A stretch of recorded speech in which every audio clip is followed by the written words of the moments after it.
بولو ماشاءاللہ، اللہ تبارک تعالیٰ آپ لوگوں کو جزائے خیر دے، بسم اللہ سے۔ لیکن اعلیٰ حضرت نے یہ امیر تحریر دعوت اسلامی اس کتاب کی شروعات کس سے کر رہے ہیں معلوم ہے؟ اس کتاب کی شروعات کر رہے ہیں 786 سے۔ یہ ہے فیضان سنت۔ ان سے پوچھو پیارے میٹھے میٹھے اسلامی بھائیوں، یہ 786 ذرا میٹھے میٹھے بدعتی بھائیوں، یہ کون سی سنت ہے؟ بتلاؤ ذرا، نبی کریم صلی اللہ علیہ وسلم نے بتلایا ہے، پھر یہ 786 کیا ہے؟ یہ بولو، کہیں گے یہ بسم اللہ کی گنتی ہے۔ تو ہم نے کہا بھئی بسم اللہ کی گنتی ہے تو پورے قرآن کی بنا کے لپیٹ لو، بسم اللہ پہ کیوں اکتفا کیا انہوں نے؟ پورے قرآن کی، اور پورے قرآن کی یہ بنا بھی چکے ہیں۔ ہاں، اور ایک دور آئے گا دیکھنا کہ 786 اور بسم اللہ کا بھی کچھ بنا کے، اور جناب علی پورے قرآن کو مثلا 1550 کر کے پورے نماز میں پڑھیں گے، کہیں گے یہ پورے نماز کا پورا قرآن پڑھ لیا گیا ہے۔ بولو ان سے، یہ بتاؤ یہ قرآن کی تحریف نہیں ہے؟ قرآن کی تحریف یہودیوں نے کی، اپنے اپنے توریت اور زبور کی تحریف کی یہودیوں، اور نصرانیوں نے انجیل کی تحریف کی۔ اللہ تعالیٰ نے انہیں لعنتی قرار دیا، اور تم قرآن کو گنتیوں میں لکھتے ہو تو تم لعنتی نہیں ہو؟ بولو۔ اور اگر کوئی شخص کھانا کھاتے وقت 786 کہہ لے، ہاں، بیوی سے ہم بستری کے وقت 786 کہہ لے، ہاں، ہمارے ہاں فلمیں بھی 786 کے نام کی نکلتی ہیں۔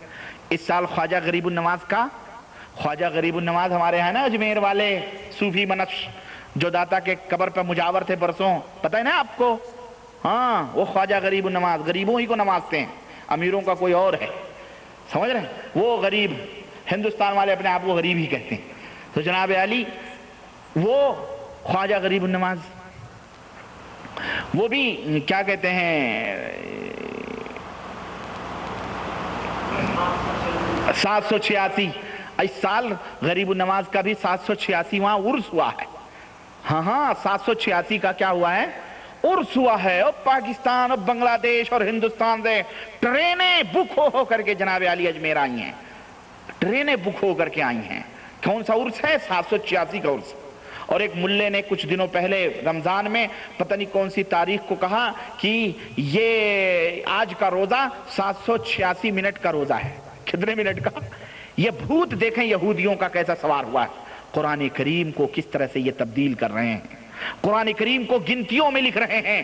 یہ بتاؤ یہ اسلام ہے یا کفر ہے؟ یہ اسلام نہیں، یہ کفر ہے۔ تم نے اپنے کتاب کی ابتدا کی بسم اللہ الرحمن الرحیم سے نہیں، تم نے 786 اور وہ بھی بٹا 92 محمد صلی اللہ علیہ وسلم کا نام رکھا گیا۔ کیا؟ بٹا 92۔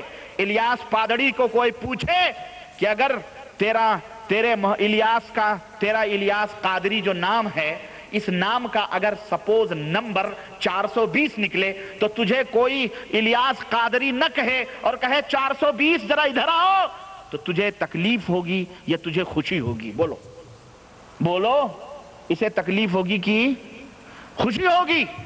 غم ہوگی، غم ہوگا یا خوشی ہوگی؟ بولو۔ تو میرے نبی کا نام بگاڑے، تو میرے نبی کے نام کی گنتی نکال کر 92 کہے، محمد الرسول اللہ صلی اللہ علیہ وسلم، جس نبی کا نام اللہ نے قرآن میں لکھ کر کے اپنے نبی کے نام کو نہیں بلایا یا محمد، اس نبی کی یہ شان، اور اس نبی کے نام کی تو گنتی بنا کر تو فیضان سنت لکھ رہا ہے یا فیضان کفر بیان کر رہا ہے؟ یہ نبی کی توحید ہے یا نبی کی محبت ہے؟ ہم کو بتلاؤ ذرا، ایمان انصاف کرو، کیا اس کی تعویل کرے گا؟ یہ میٹھے میٹھے لوگوں کو، میٹھے میٹھے جن کی جیبیں بھرتے نا، میٹھے میٹھے بڑی جلدی آ جاتے ہیں ہاتھوں میں، میٹھے میٹھے بھائیوں کو بیوقوف بنانے والے ہیں۔ اور ہمارے یہ دعوت اسلامی کے اللہ انہیں ہدایت عطا فرمائے، اور اس منحوس پادڑی کی اس خرافات کو سمجھنے کی توفیق عطا فرمائے۔ اور اس کے بعد لکھتا ہے الصلاۃ والسلام علیک یا رسول اللہ۔ اس سے پوچھو جو روش پر بدعتیں ایجاد کر رہا ہے، کیا ہمارے نبی نے اس طرح درود پڑھنے کا حکم دیا ہے؟